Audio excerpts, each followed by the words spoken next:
সাল্লাল্লাহু আলাইহি ওয়াসাল্লামের ইজ্জত নিয়ে কটূক্তি করা হয়েছে। এই নবীর সম্পর্কে আল্লাহ সুবহানাহু ওয়া তাআলা 1450 বছর আগে ঘোষণা দিয়েছেন, ইন্নাকা লাআলা খুলুকিন আযীম। নবীর চরিত্র হলো মহান চরিত্র। নবীর চরিত্রের মধ্যে বিন্দু পরিমাণ কোনো দাগ নেই। সুতরাং সেই নবীর চরিত্র নিয়ে কোনো ব্যক্তি যদি কলঙ্কিত করার চেষ্টা করে, আমরা তার 20 দাঁত ভেঙে দিতে প্রস্তুত আছি। বিশ্ব মানবতার দূত মুহাম্মদ আরবি সাল্লাল্লাহু আলাইহি ওয়াসাল্লামকে নিয়ে যে ব্যক্তি কটূক্তি করবে, সেই ব্যক্তি যে হোক, সে মুসলমানের মধ্য থেকে হোক অথবা অন্য কোনো ধর্মের হোক, তার সাথে কোনো ধর্মীয় পরিচয় আমরা বুঝতে চাই না, তার সাথে বর্ণের কোনো পরিচয় আমরা বুঝতে চাই না।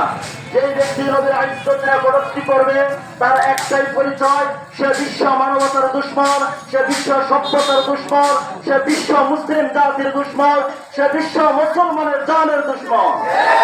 আমরা নবী সাল্লাল্লাহু আলাইহি ওয়াসাল্লামের ইজ্জত রক্ষা করার জন্য জীবন দিতে প্রস্তুত আছি।